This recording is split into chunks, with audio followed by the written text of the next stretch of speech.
En los próximos minutos hablaremos de la situación económica del país y los avances que se hayan podido dar en el sentido de reactivarla en lo que va de este año. El ritmo de la economía panameña es lento y está supeditado al nivel de la crisis sanitaria originada por el COVID-19. A 16 meses de esta realidad, la neblina aún no deja ver bien el camino hacia adelante. El índice mensual de actividad económica registró en abril su primer repunte desde que inició la crisis provocada por las restricciones impuestas por el gobierno para controlar la pandemia del COVID-19. Economistas manifestaron que el crecimiento de la economía será por un tema de rebote. Ese crecimiento que en economía nosotros le llamamos un crecimiento de rebote porque como la economía cayó prácticamente en negativo, ahora al dinamizarse la economía, inmediatamente ese crecimiento salta, ¿verdad? De un 0% a un 9-10% positivo. Los meses de enero, febrero y mitad de marzo se desarrollaron con normalidad. Falta mucho. Nosotros hemos insistido en las inversiones extranjeras, hemos insistido en que el gobierno nacional tiene que hacer alguna gestión pública para buscar las inversiones, para buscar los aliados. Las alianzas comerciales son importantes en este momento. Un mayor impulso al sector de la construcción sería una de las opciones para dinamizar la actividad en este 2021. Un informe del Banco Interamericano de Desarrollo publicado en marzo indica que la crisis del COVID-19 podría eliminar los avances sociales logrados en Centroamérica. De acuerdo con el reporte, el retroceso se centra en las vías para la reducción de la pobreza y la desigualdad, además de la afectación desproporcionada a los más vulnerables. Para el BID es imprescindible que los gobiernos fortalezcan servicios esenciales como la educación y la salud. Asimismo, señala que se debe hacer más efectivos los mecanismos de ingreso y gasto público y generar mayor inclusión política y social.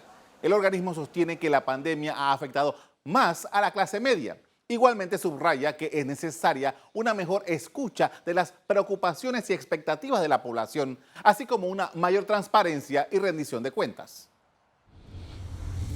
En ese mismo tenor se pronunció la semana pasada la Cámara de Comercio, Industrias y Agricultura de Panamá en un foro para evaluar los avances y retos pendientes de la actual administración gubernamental en el establecimiento de políticas públicas.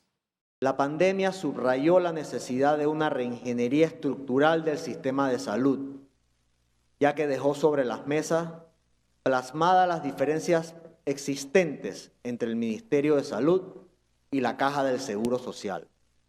Es imperante que las autoridades y entidades estatales trabajen orientadas al bien público, regidas por la transparencia, rindiendo oportunamente cuenta de sus actos. Mientras tanto, el primer trimestre del 2021 dejó ya su huella. De acuerdo con el reporte del Instituto Nacional de Estadística y Censo, en los primeros 3 meses del año se mantuvo una contracción debido a los efectos de la emergencia sanitaria. De enero a marzo de 2021, la economía panameña mostró un descenso del 10% comparado con igual periodo del 2020, indica el informe. En marzo, el índice mensual de actividad económica del país registró una disminución del 6% comparado con el mismo mes del año anterior. Hoteles y restaurantes, industrias manufactureras, banca, construcción, comercio, transporte, actividades inmobiliarias y empresariales y de alquiler, entre otras, figuran como algunas de las actividades económicas con números desfavorables. No obstante estas cifras, en el Fondo Monetario Internacional se proyecta que Panamá tendría un crecimiento del 13%, uno de los más altos de la región. Aún con una subida tan alta como esa, igual el país estaría en números negativos debido al fuerte bajón del 2020.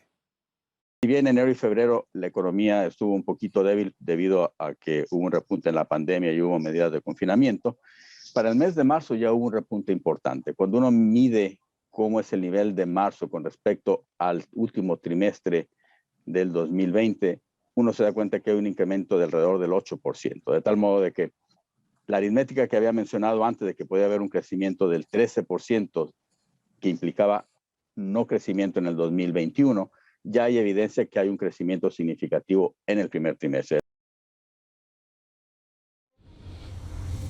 En términos del día a día, hay que tomar en cuenta que los segmentos de la economía que mejor crecen están relacionados con el exterior, el canal, la explotación minera y la pesca, por ejemplo.